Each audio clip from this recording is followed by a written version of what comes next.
Hello. Now we are going to discuss about the topic partial and general equilibrium approach to the theory of tax incidence. First of all, what is incidence of tax? The incidence of a tax refers to the extent to which an individual or organization suffers from the imposition of a tax. It may fall on the consumer, the producer, or both. The incidence is also called the burden of taxation. Now, let us analyze what is partial equilibrium. Partial equilibrium considers how a tax in one market changes supply and demand and equilibrium price for this commodity. And a partial equilibrium analysis is valid only if the taxed product does not have any close substitutes or important complementary goods. And second one, the product makes up a small part of the total budget. That means it has negligible income effects. Then, first of all, the partial equilibrium view of product taxes. A product tax may be imposed per unit of a product, in which case it is referred to as a unit tax. For example, rupees 1 per pack. Alternatively, the product tax may be imposed as a percentage of price, in which case it is referred to as an ad valorem tax. The figure shows responses to unit and ad valorem tax. In the figure, SS is the supply schedule prior to tax and DD is the demand schedule.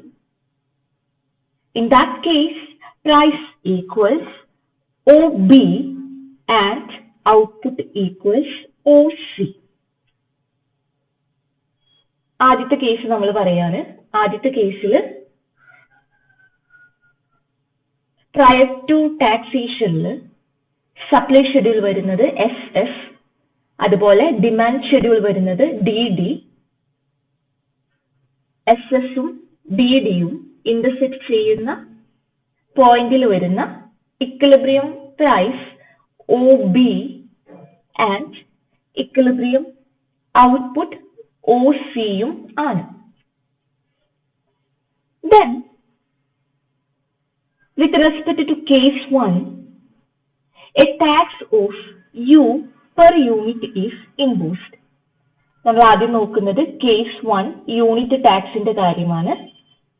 ഇവിടെ നമ്മൾ പറയാണ് first കേസിൽ ഒരു tax u, small letter u എന്ന് പറഞ്ഞ് നമ്മൾ ഫിഗറിൽ മാർക്ക് ചെയ്തിട്ടുണ്ട്. A tax of u per unit is imposed. The sellers now charge a higher market price to cover their cost, and the supply schedule which concerns buyers therefore rises from SS to S',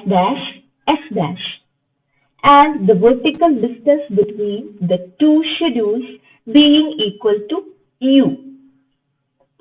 നമ്മൾ പറഞ്ഞു ഒരു unit tax U introduce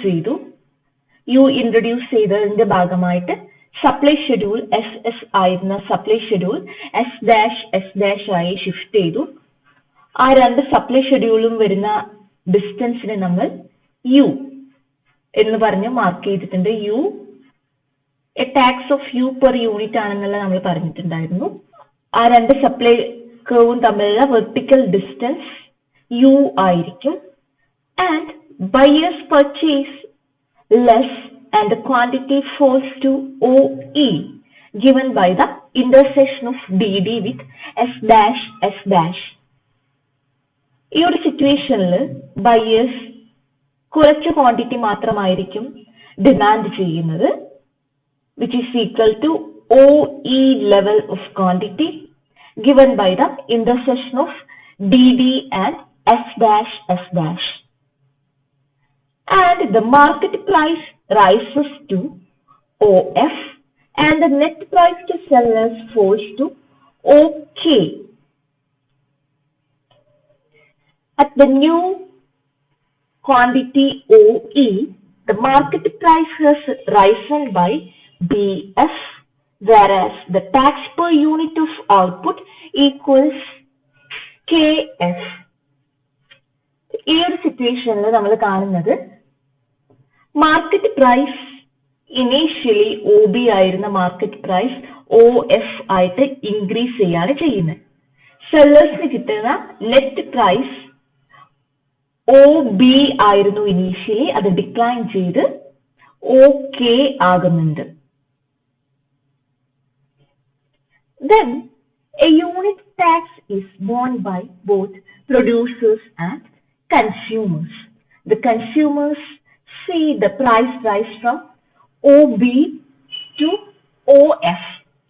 ഈ ഒരു കേസിൽ unit tax introduce ചെയ്തതിന്റെ ഭാഗമായിട്ട് ആ unit ടാക്സിന്റെ burden കൺസ്യൂമേഴ്സിനും പ്രൊഡ്യൂസേഴ്സിനും രണ്ടു കൂട്ടർക്കും വഹിക്കേണ്ടി വന്ന ഒരു സിറ്റുവേഷൻ ആണ് നമ്മളിവിടെ കാണുന്നത്. കൺസ്യൂമറിന്റെ വ്യൂ പോയിന്റിൽ നിന്ന് നമ്മൾ പറയുകയാണെന്നുണ്ടെങ്കിൽ ഇനീഷ്യൽ പ്രൈസ് OB ആയിരുന്നു കൺസ്യൂമേഴ്സ് പേ ചെയ്തിരുന്നത്, which rises to OF. OB pay ചെയ്തിരുന്ന സ്ഥാനത്ത് ഇപ്പോൾ നമ്മൾ OF tax unit tax introduce ചെയ്തതിന്റെ ഭാഗമായിട്ട് OF നമ്മൾ പേ ചെയ്യേണ്ടതായിട്ട് വരുന്നുണ്ട്. ദെൻ പ്രൊഡ്യൂസേഴ്സിന്റെ സൈഡിൽ നിന്ന് നമ്മൾ നോക്കുകയാണെന്നുണ്ടെങ്കിൽ producers receive OK, which is rather smaller than OB. OB ആയിരുന്നു പ്രൊഡ്യൂസേഴ്സിന് ടാക്സ് ഇൻട്രൊഡ്യൂസ് ചെയ്യുന്നതിന് മുമ്പ് കിട്ടിയിട്ടുണ്ടായിരുന്നെ. ടാക്സ് ഇൻട്രൊഡ്യൂസ് ചെയ്തതിന്റെ ഭാഗമായിട്ട് പ്രൊഡ്യൂസേഴ്സിന് കിട്ടുന്നത് OK ലെവൽ മാത്രമാണ് പ്രൊഡ്യൂസേഴ്സിന് കിട്ടുന്നുള്ളൂ. Then next is the ad valorem tax. The imposition of an ad valorem tax is shown in the figure. Case 2, ad valorem tax. The tax again forms a wedge between the gross or market price paid by the buyer and the net price received by the seller. Since the ad valorem tax is a function of price, it must now be shown as a change in demand schedule. ഇവിടെ ad valorem tax നമ്മൾ പറഞ്ഞിട്ടുണ്ടായിരുന്നു. ad valorem tax which is a function of price. അതുകൊണ്ട് തന്നെ ഇവിടെ നമ്മൾ demand കർവിൽ വരുന്ന അല്ലെങ്കിൽ ഡിമാൻഡ് ഷെഡ്യൂളിൽ വരുന്ന ഒരു ഷിഫ്റ്റ് കാണിച്ചുകൊണ്ടാണ് നമ്മൾ ഇവിടെ ad valorem taxന്റെ ഇൻഫ്ലുവൻസ് നമ്മൾ ഡിസ്കസ് ചെയ്യുന്നത്. The demand schedule shifts from DD to D dash D dash. And the new equilibrium is at the intersection of SS and D dash D dash. And the price paid by the buyer equals GE. ഈ ഒരു സിറ്റുവേഷനിൽ ad valorem tax introduce ചെയ്തതിന്റെ ഭാഗമായിട്ട് വരുന്ന new equilibrium which is at the intersection of SS curve and D dash curve. Here, the price paid by the buyer equals GE. ഈ ഒരു സിറ്റുവേഷനിൽ ഈ ഒരു ഇക്വിലിബ്രിയം പോയിന്റിൽ ബയർ പേ ചെയ്യുന്ന പ്രൈസ് വരുന്നത് GE ആണ്. And the net price received by the seller is only LE. GE amount buyer pay ചെയ്യുന്നുണ്ട്. At the same time, sellersന് കിട്ടുന്ന amount LE മാത്രമാണ്. And the amount of tax per unit is GL. And the revenue equals KFGL. Tax revenue ഈ ഒരു കേസിൽ വരുന്നത് KFGL amount ആണ് tax revenue ആയിട്ട് വരുന്നത്. ഇവിടെ സെല്ലേഴ്സിന് കിട്ടുന്ന എമൗണ്ട് ജസ്റ്റ് LE ആണ്. the same time buyers GE amount pay ചെയ്യുന്നുണ്ട്. അതുകൊണ്ട് amount of tax per unit വരുന്നത് GL ആണ്. And the total revenue equals KSGL. And a unit tax enters through a parallel upward shift in the supply schedule. നമ്മൾ കണ്ടിട്ടുണ്ടായിരുന്നു unit tax വന്നപ്പോൾ നമ്മൾ supply ഷെഡ്യൂളിലുള്ള ഒരു upward shift വരച്ചുകൊണ്ടായിരുന്നു നമ്മൾ discuss ചെയ്തിട്ടുണ്ടായിരുന്നത്. And an advalorem tax enters through a downward swell of the demand schedule. Demand ഷെഡ്യൂളിന്റെ ഒരു downward swell കാണിച്ചുകൊണ്ടായിരുന്നു നമ്മൾ advalorem ടാക്സിന്റെ ഇൻഫ്ലുവൻസ് അനലൈസ് ചെയ്തത്. As a tax is imposed on a particular item, its price will rise and the quantity bought or sold will decline. നമ്മൾ ഈ രണ്ട് കേസിലും കണ്ടതായിരുന്നു ഒരു ടാക്സ് ഇമ്പോസ് ചെയ്തതിന്റെ ഭാഗമായിട്ട് പ്രൈസ് ഇൻക്രീസ് ചെയ്തു, അതുപോലെ തന്നെ ക്വാണ്ടിറ്റി ഡിക്ലൈൻ ചെയ്യുന്ന ഒരു സിറ്റുവേഷനാണ് നമ്മൾ എക്സ്പീരിയൻസ് ചെയ്തത്. The magnitude of these changes will depend on the elasticities of supply and demand. ഈ ഒരു ചേഞ്ചിന്റെ മാഗ്നിറ്റ്യൂഡ് എത്രയാണെന്നുള്ളത് ഡിമാൻഡിന്റെയും സപ്ലൈയുടെയും ഇലാസ്റ്റിസിറ്റിനെ ബേസ് ചെയ്തുകൊണ്ടാണ് നമ്മൾ മനസ്സിലാക്കുന്നത്. The next one is role of demand and supply elasticities.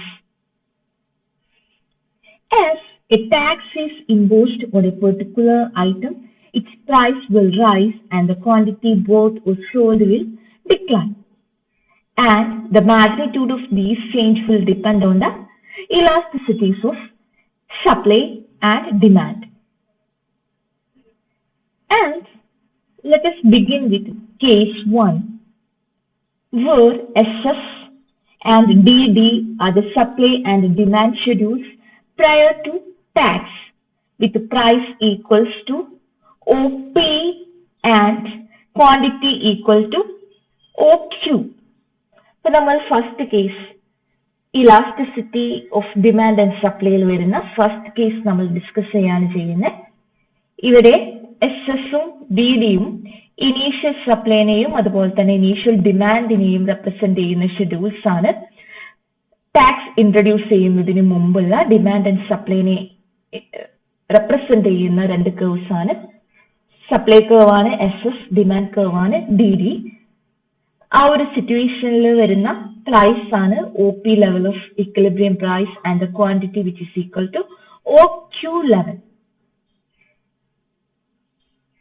And suppose now a unit tax equal to U is imposed, rising the supply schedule to S dash S dash. Then അടുത്ത നമ്മൾ പറയാണ് ഒരു unit tax impose ചെയ്തു U which is equal to U, ഒരു unit tax U impose ചെയ്തു. അതിന്റെ ഭാഗമായിട്ട് supply schedule SS ആയിരുന്ന സപ്ലൈ ഷെഡ്യൂൾ S dash ആയിട്ട് ഷിഫ്റ്റ് ചെയ്യാണ് ചെയ്യുന്നത്. The new equilibrium is at B. Price rises to OP1 and the quantity falls to OQ1. Supply ഷെഡ്യൂളിൽ ഒരു ഷിഫ്റ്റ് വന്നു. അതിന്റെ ഭാഗമായിട്ട് വരുന്ന new equilibrium which is at point B ഫിഗറിൽ കാണാം. And the price rises to OP1. New equilibrium വന്നപ്പോൾ അതിന്റെ ഭാഗമായിട്ട് പ്രൈസ് ഇനീഷ്യലി OP ആയിരുന്ന പ്രൈസ് OP1 ആയിട്ട് ഇൻക്രീസ് ചെയ്തു. And likewise the quantity which falls to OQ1, quantity initially OQ ആയിരുന്നു, അത് OQ1 ആയിട്ട് ഡിക്ലൈൻ ചെയ്തു. Now suppose that the supply is less elastic as shown by S1 and the post-tax supply schedule is S-1 and S-1. Then അടുത്ത നമ്മൾ പറയുന്നത് നമ്മൾ imagine ചെയ്യാം, suppose the supply is less elastic. Supply ഒരു less elastic ആയിട്ടുള്ള ഒരു സിറ്റുവേഷനെ represent ചെയ്യുന്ന രണ്ട് കേർവ്സ് ആണ്. ഇനീഷ്യൽ ലെസ് ഇലാസ്റ്റിക് ആയിട്ടുള്ള സപ്ലൈ കർവിനെ കാണിക്കുന്ന ആദ്യത്തെ സപ്ലൈ കർവ് ആണ് S1. ദെൻ ടാക്സ് ഇമ്പോസ് ചെയ്തതിന്റെ ഭാഗമായിട്ട് സപ്ലൈ കർവിൽ വന്ന ഷിഫ്റ്റ് ആണ്. ഒരു ലെസ് ഇലാസ്റ്റിക് ആയിട്ടുള്ള സപ്ലൈ കർവിൽ വരുന്ന ഷിഫ്റ്റിനെയാണ് നമ്മൾ S-1 എന്ന് പറഞ്ഞ് റെപ്രസെന്റ് ചെയ്തിട്ടുള്ളത്. And the new equilibrium is at C. ഫിഗറിൽ ഒരു point C. The new equilibrium is at C, where the price rises less sharply to OP2 and the output falls by less to OQ2. ഇവിടെ നമ്മൾ പറഞ്ഞു less elastic supply curve ആണെന്നുണ്ടെങ്കിൽ supply കർവിൽ tax impose ചെയ്തതിന്റെ ഭാഗമായിട്ട് ഒരു shift വന്നു. ആ ഒരു ടൈമില് S-1ഉം ഡിയും ഇന്റർസെക്ട് ചെയ്ത പോയിന്റ് ആണ് സി എന്ന് പറഞ്ഞിട്ട് നമുക്ക് കാണാവുന്നത്. ആ ഒരു പോയിന്റിൽ വരുന്ന പ്രൈസ് ലെവൽ OP2 ആണ്. അതുപോലെ ആ ഒരു ടൈമിൽ വരുന്ന ക്വാണ്ടിറ്റി OQ2 ആണ്. അപ്പോൾ സപ്ലൈ കർവ് ഇവിടെ ലെസ് ഇലാസ്റ്റിക് ആവുമ്പോൾ പ്രൈസ് OP2 ആണ്. നമ്മൾ നേരത്തെ പറഞ്ഞപ്പോ പ്രൈസ് നമുക്ക് ഉണ്ടായിരുന്നത് എത്രയായിരുന്നു? OP1 ആയിരുന്നു. ഇവിടെ നമ്മളുടെ പ്രൈസ് ഇത്തിരി കുറവ് വന്നു. പ്രൈസിൽ ഒരു ലെസ് ഇലാസ്റ്റിക് സപ്ലൈ കർവ് വന്നതിന്റെ ഭാഗമായിട്ട് റൈസിംഗ് പ്രൈസ് കുറവായിരിക്കും. ഇനീഷ്യലി OPന്ന് അത് OP2 ആയിട്ട് മാത്രമാണ് ഇൻക്രീസ് ചെയ്യുന്നത്. അതുപോലെ തന്നെ ക്വാണ്ടിറ്റിയിൽ വരുന്ന കുറവും ചുരുക്കമായിരിക്കും. ഇനീഷ്യലി നമ്മളുടെ ക്വാണ്ടിറ്റി വരുന്നത് OQ ലെവൽ ഓഫ് ക്വാണ്ടിറ്റി വരുന്നുണ്ട്. ഇവിടെ നമ്മളുടെ ഇക്വിലിബ്രിയം പോയിന്റ് സി എന്ന് പറയുന്ന പോയിന്റിൽ നമ്മളുടെ ക്വാണ്ടിറ്റി വരുന്നത് Q2 ലെവൽ ഓഫ് ക്വാണ്ടിറ്റി ആണ്. So the less elastic is supply, the less will be the resulting rise in price and the less will be the fall in quantity. So ഇവിടെ നമ്മൾ സപ്ലൈയുടെ elasticity സപ്ലൈയുടെ importance ആണ് പറഞ്ഞത്. അപ്പോൾ എത്രത്തോളം less elastic supply ആണുള്ളത് അതിനനുസരിച്ചിട്ട് നമ്മളുടെ റൈസിംഗ് പ്രൈസ് ലെസ് ആയിരിക്കും. അതുപോലെ തന്നെ ഫോളിംഗ് ക്വാണ്ടിറ്റിയും ലെസ് ആയിരിക്കും. ഒരു ടാക്സ് ഇമ്പോസ് ചെയ്യുമ്പോൾ സംഭവിക്കുന്ന ഒരു കാര്യമാണ് നമ്മൾ പറഞ്ഞത്.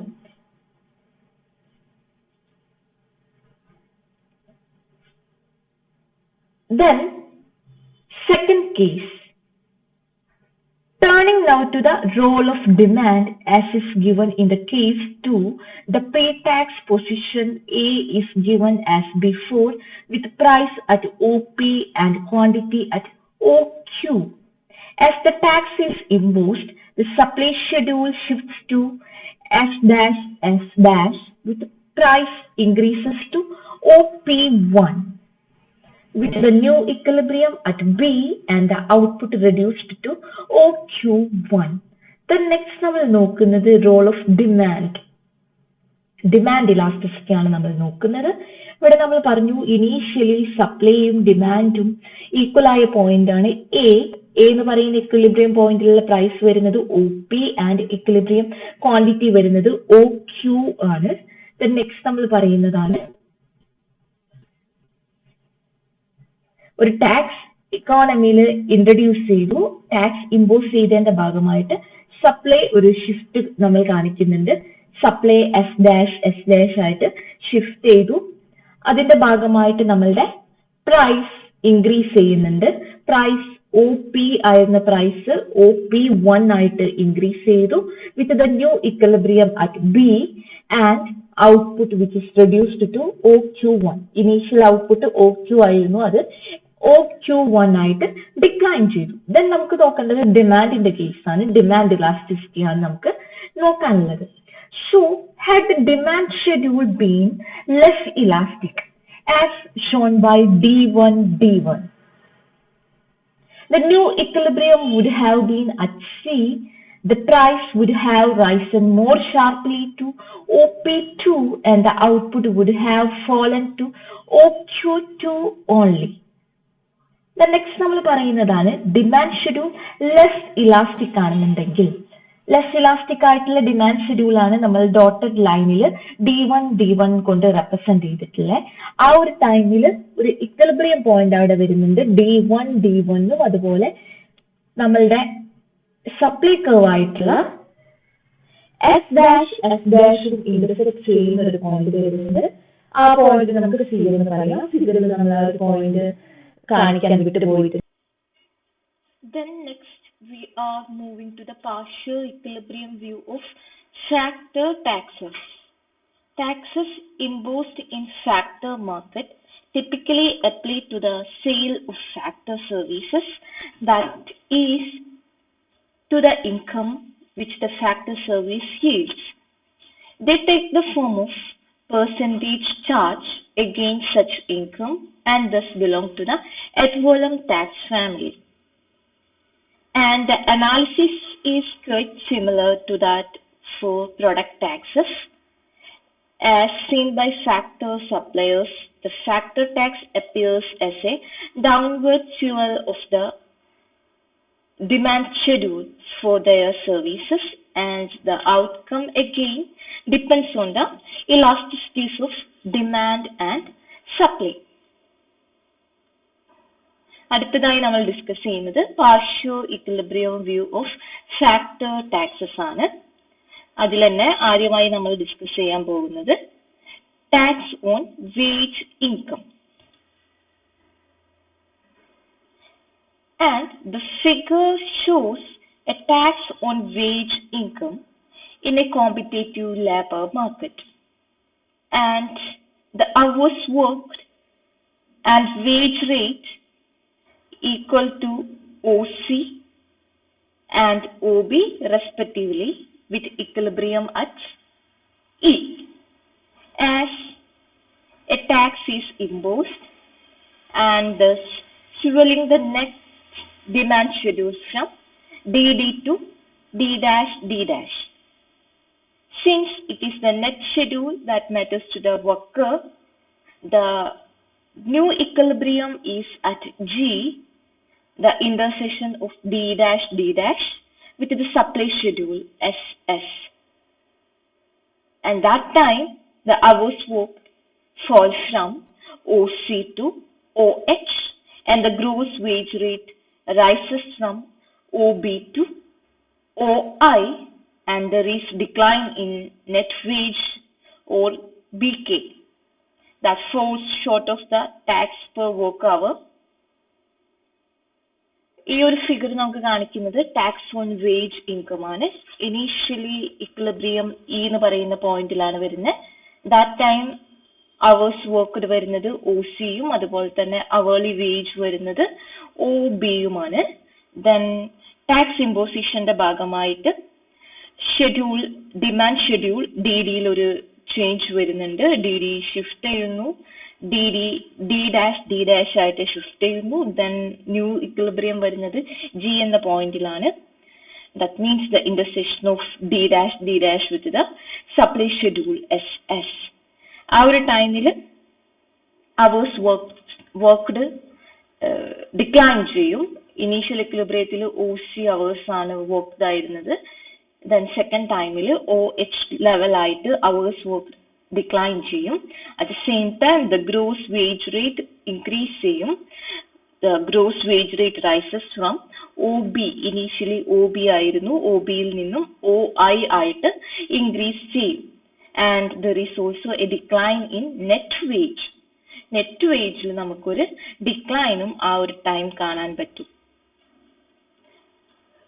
Yes, the tax raises the gross rate of return to the factor while reducing the factor supply and lowering the net rate of return. Then next we are analyzing the tax on capital income. This figure may also be interpreted as applying to the other factor earnings such as tax on capital income. Then we are moving to the tax on rent of land. We are using the same diagram. Tax on rent of land. Turning to tax on income from land, we find the supply to be fixed. With supply totally inelastic, the income derived from land depends on demand only and is thus in the nature of economic rent, and the entire burden falls on land, with the gross return remaining at OBEC and the net return falling to OLFC, that is by the amount of tax LBEF. Then അടുത്തത് നമ്മൾ നോക്കുന്നത് tax on, അതിനു മുമ്പ് നമ്മൾ പറഞ്ഞിരുന്നു tax on capital income, അത് same തന്നെ ആയിട്ടാണ് നമ്മൾ interpretation as like tax on wage income പോലെ തന്നെ സെയിം ഇന്റർപ്രിട്ടേഷൻ തന്നെയാണ് ടാക്സ് ഓൺ ക്യാപിറ്റൽ ഇൻകത്തിനും വരുന്നത്.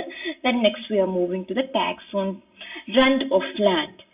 Here the gross return remains at OBEC. ഈ ഒരു ഫിഗർ പ്രകാരം റെന്റിന്റെ കേസ് നമ്മൾ എടുക്കുമ്പോൾ ഗ്രോസ് റിട്ടേൺ വരുന്നത് OBEC ആണ്. At the same time, net return falling to OLFC. Gross return OBEC യും net return വരുന്നത് OLFC യുമാണ്. That is by the amount of tax. Here the amount of tax is LBEF. Amount of tax ഇതിൽ വരുന്നത് ഒന്നുകൂടെ പറയാം, gross return ആയിട്ട് നമുക്ക് വരുന്നത് ഫിഗർ പ്രകാരം OBEC യും നെറ്റ് റിട്ടേൺ ഫിഗർ പ്രകാരം വരുന്നത് OLFC യുമാണ്. അങ്ങനെയാണെങ്കിൽ അവിടെ നമ്മളുടെ amount of tax വരുന്നത് LBEF ആണ്. Then we are going to analyze the demand and supply elasticities. Supply and demand elasticities will again be larger if tax is selective rather than general. The personal income tax is a general tax aimed at income from all employment and factors. Then next is the tax burden distribution. The magnitude of adjustment and distribution of the burden between sellers and buyers, again here also depends on the elasticities of demand and supply. Next, the general equilibrium analysis of tax incidence. Before that, what is general equilibrium? General equilibrium is the study of how the taxation in one market changes prices in other market and for other goods, and ultimately the return to labor and capital. In a general equilibrium model, theory does not make any sharp prediction. There is no sharp predictions. Anything can happen in a general equilibrium. Here we are going to analyze the general equilibrium analysis of tax incidence, the main ideas. First of all, as consumers buy less of the taxed product, the demand for other product is increased. നമ്മൾ പറഞ്ഞു ഇവിടെ general ഇക്വിലിബ്രിയത്തിൽ ആ ഒരു term പറയുന്നത് പോലെ തന്നെ generally ആണ് നമ്മൾ കാര്യങ്ങൾ നോക്കുന്നത്. പാർഷ്യലിൽ നമ്മളൊരു പാർട്ട് മാത്രമാണ് നമ്മൾ എടുത്തിരുന്നത്. ജനറൽ ആണെന്നുണ്ടെങ്കിൽ ഒരു കൊമോഡിറ്റി, അതുപോലെ തന്നെ അത് റിലേറ്റ് ചെയ്ത് വരുന്ന അതർ കൊമോഡിറ്റീസ്, ആ മാർക്കറ്റിൽ നടക്കുന്ന സംഭവങ്ങൾ എല്ലാം തന്നെ നമ്മൾ അവിടെ അനലൈസ് ചെയ്യുന്നുണ്ട്. ഒരു ഹോൾ പിക്ചർ ആണ് നമ്മൾ അവിടെ നോക്കുന്നത്. അപ്പൊ അതുകൊണ്ട് തന്നെ as consumers buy less of a taxed product, the demand for other product is increased. So consumers taxed product കുറേ വാങ്ങുന്നുള്ളൂ എന്നുണ്ടെങ്കിൽ ഈ ഒരു പ്രൊഡക്റ്റ് പോലെ സെയിം ആയി നിൽക്കുന്ന അതർ പ്രൊഡക്ട്സിന്റെ ഡിമാൻഡ് കൂടും. മീൻസ് ടാക്സ് ചുമത്താത്ത പ്രൊഡക്റ്റിന്റെ ഈ ഒരു പ്രൊഡക്റ്റുമായി സിമിലർ ആയിട്ടുള്ള പ്രൊഡക്റ്റിന്റെ ഡിമാൻഡ് അവിടെ ഇൻക്രീസ് ചെയ്യാം.